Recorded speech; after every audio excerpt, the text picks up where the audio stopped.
Ndugu zangu, assalamu alaikum wa rahmatullahi wa barakatuh. Wapenzi watazamaji popote pale mlipo duniani, kwa mara nyingine tena ndugu yako Haidari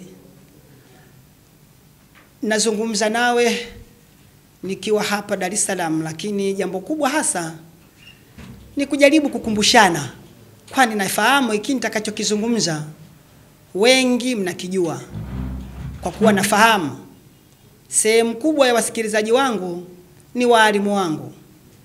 Hivyo natarajia hiki kitakachotoka hapa ni ukumbusho tu na si vinginevyo.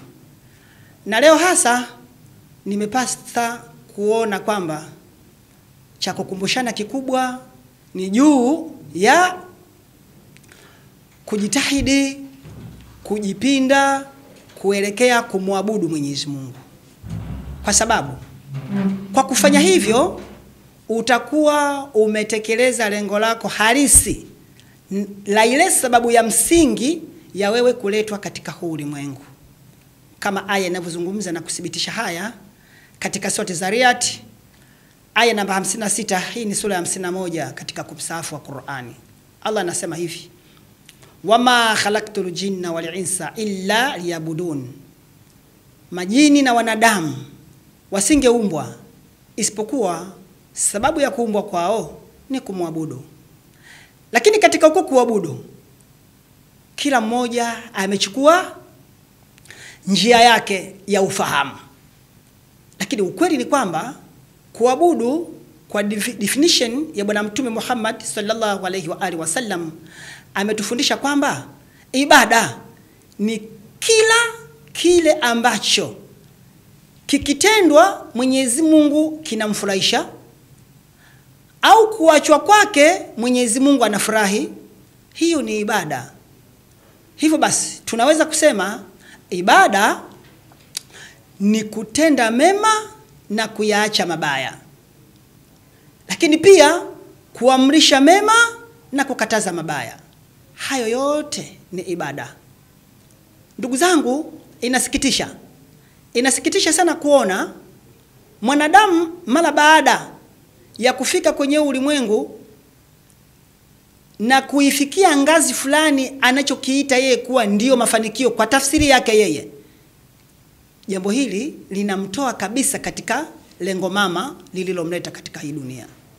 Hata kama itafika mahali atafanya kazi hiyo ya ibada, lakini ibada hiyo kwake yeye itakuwa ni kitu nyongeza tu katika yale anayoyatenda katika hii dunia, si katika kipaumbele. Mpime ndugu yako uliye naye, unaishi naye, unashirikiana naye katika lolote.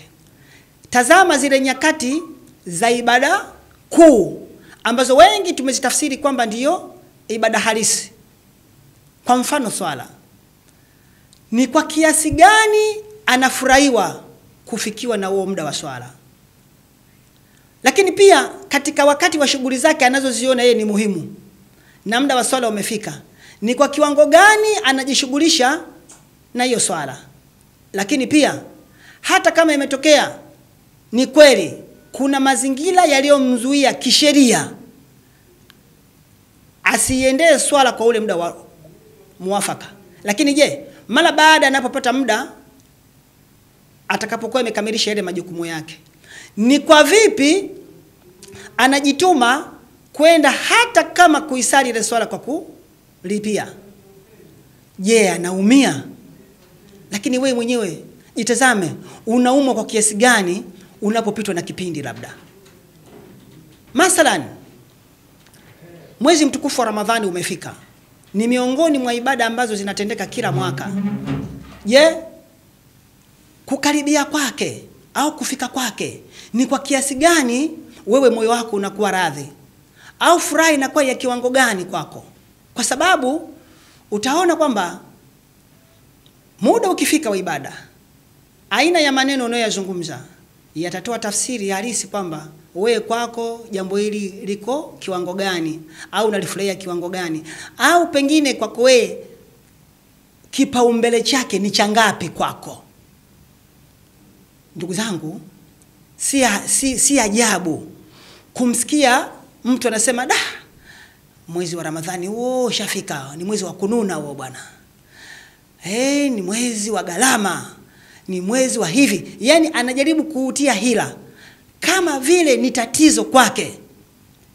Hicho ni kipimo kitakachokujulisha kwamba ibada ya kumwendea Mwenyezi Mungu kwa ndugu yako huyu si kipaumbele chake. Lakini tazama yale mambo ambayo yeye anayaita ndiyo nguzo au ngazi ya kuyafikia mafanikio yake, namna anavyohangaika nalo, namna anavyoshughulika nalo. Mfano mdogo si haya tunaoishi nayo majumbani.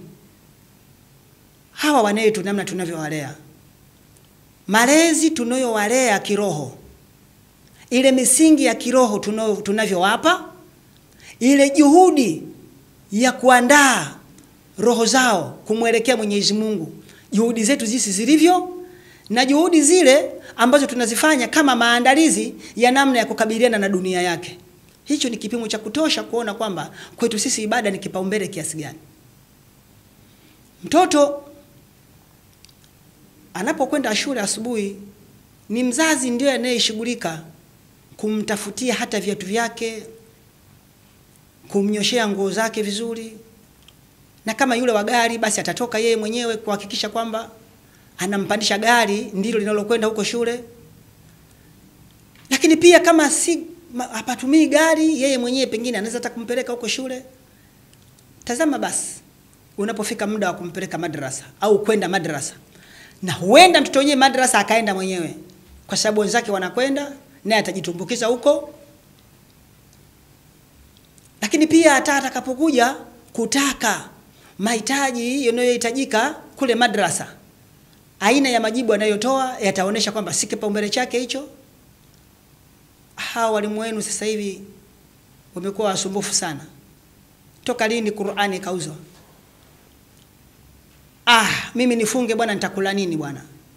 Mimi kwanza shughuli zangu nyingi. Shughuli zangu mimi za zege. Shughuli zangu mimi za kutembea mtaani muda wote, natembeza vitu. Jua kali kama hili nitafunga vipi? Huyo Mungu mwenyewe ananiona shughuli zangu bwana. Mungu ni mwingi wa huruma bwana. Maneno yale ya kujitia moyo yanakuja mengi ya namna hiyo. Sasa Mwenyezi Mungu katika Qur'ani anawafahamisha wale watu waliokuwa wakiogopa kwenda kupigana katika vita vya Badri, vita ambayo inasemekana joto lilikuwa kali sana Mashariki ya Kati. Lakini Mwenyezi Mungu akawajibu hivi: hao wanaojizuia kwenda vitani katika njia ya Mwenyezi Mungu kwa hofu ya kuogopa joto, waambie joto la kaburini ni kali zaidi. Joto litakalopatikana siku ya kiyama ni kali zaidi. Nafikiri kwa wale ambao wameweza kufika nchi yoyote katika Mashariki ya Kati, mimi binafsi nimefika Saudi Arabia katika nyakati zile za joto, nimeweza kupata ule uzoefu wa lile joto lilivyo kule. Si kawaida. Sasa hata nilipokuja kuambiwa katika Qur'ani mbele ya Mwenyezi Mungu hili ni cha mtoto, basi naelewa kwamba hali itakuwaje. Kwa hiyo ninachotaka kusema hapa, baadhi ya watu tumekuwa tukichukua sababu ambazo mbele ya Mwenyezi Mungu si sababu za kukunusuru. Wakati mwingine mtu achukua sababu za kiulemavu, labda mimi ni mlemavu bwana, nitawezaje kutoa sadaka? Mimi niko katika hali hii, nitawezaje kutimiza jukumu hilo? Lakini ndugu zangu, kiukweli mbele ya Mwenyezi Mungu hatazami aina ya mwili wako umetengemaa kiasi gani. Tunakutana hapa na maelezo ya Bwana Mtume Muhammad sallallahu alaihi wa alihi wasallam pale aliposema kwamba Mwenyezi Mungu hatizami sura zenu wala hatizami mavazi yenu, lakini anatizama nyoyo zenu. Tunaposema nyoyo, kuna tafsiri nyingi, lakini baadhi ya watu hasa wana saikolojia, tafsiri ya nafsi wanaisema hivi: ni ule mfumo wa mwili, akili na ufahamu wako wa mambo. ule ndio tunasema nafsi, kwa sababu wenyewe ndio unabeba utaratibu mzima wa kujua zuri na baya, kuchagua kinachotakiwa kufanywa na kuachwa. Lakini pia huo mfumo ndio unaoweza kupokea kisha na kusema hiki nimekipokea tu, lakini hapana, wenyewe unapigana na ukweli, kwa sababu ni kweli akili ili iweze kufanikisha mambo yake vizuri inahitaji elimu. Lakini bado akili hii ina uwezo wa kuichagua hiyo elimu. Kwa mfano, uchawi ni elimu. Kama wewe huna elimu ya uchawi, huwezi kuwa mchawi hata siku moja. Haiwezekani. Vyovyote utakavyosema, iwe ni haramu, iwe ni halali, hapa tunazungumzia ile elimu yenyewe. Hiyo ni elimu. Lakini je, elimu hiyo ni sahihi? Akili itakwambia hapana, elimu hiyo haitakusaidia. Akili inasema. Kwa sababu akili siku zote ni kitu chenye uwezo wa kuweza kukunasihi wewe.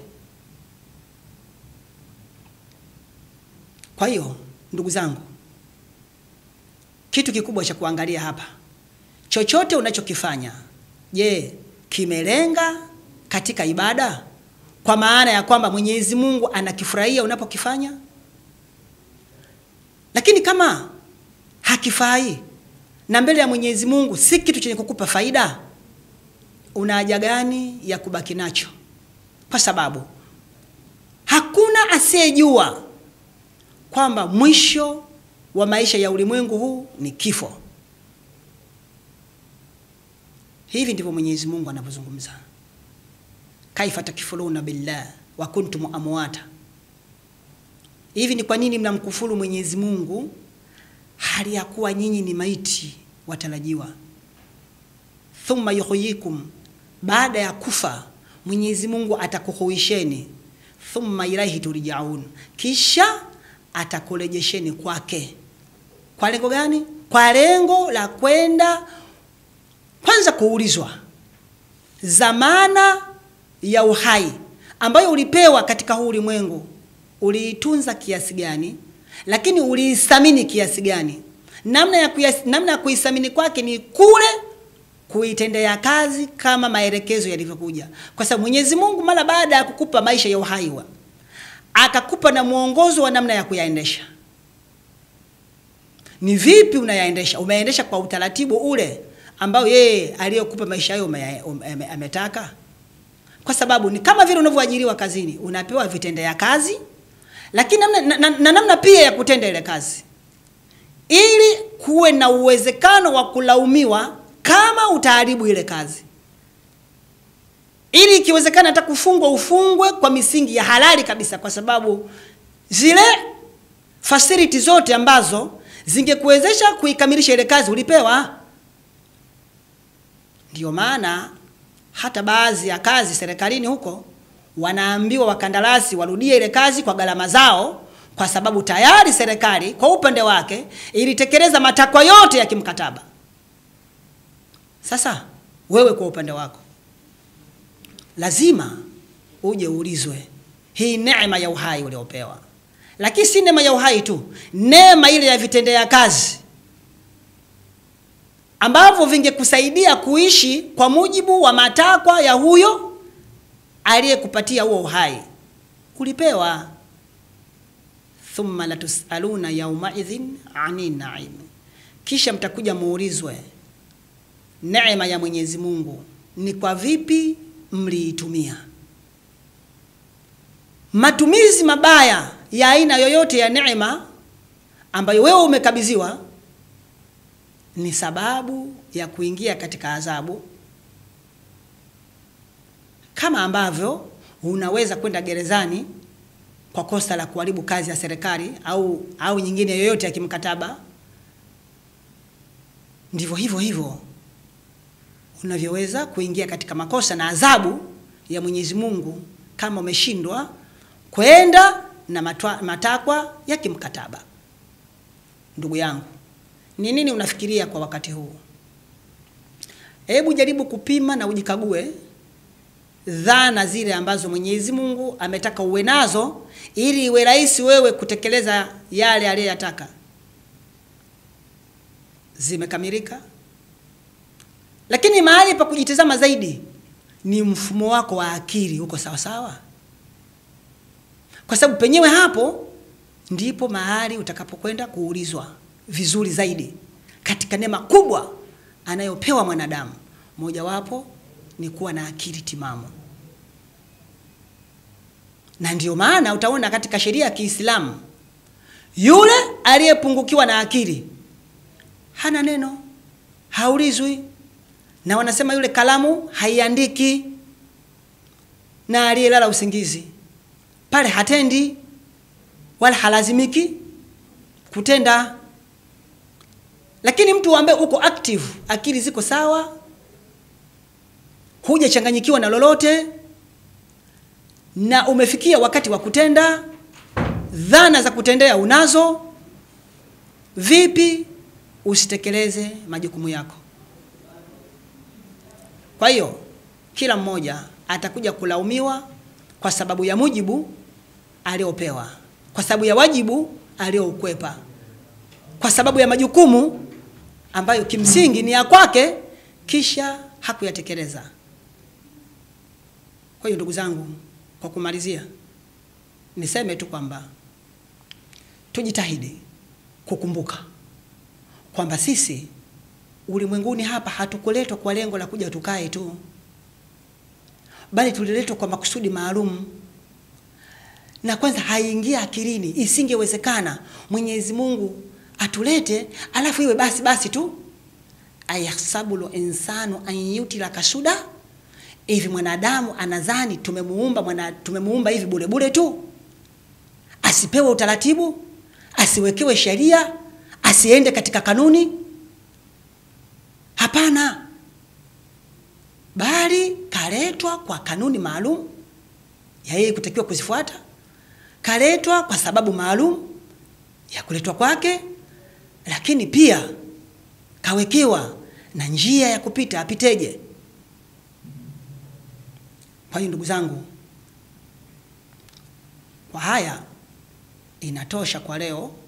Popote pale mlipo, insha Allah, Mwenyezi Mungu akijalia saa na wakati mwingine atakayetujalia Allah, tutaendelea kupeana kile ambacho tutakuwa nacho kwa wakati huo. Lakini kwa sasa tuishie hapa. Assalamu alaikum wa rahmatullahi wa barakatuh.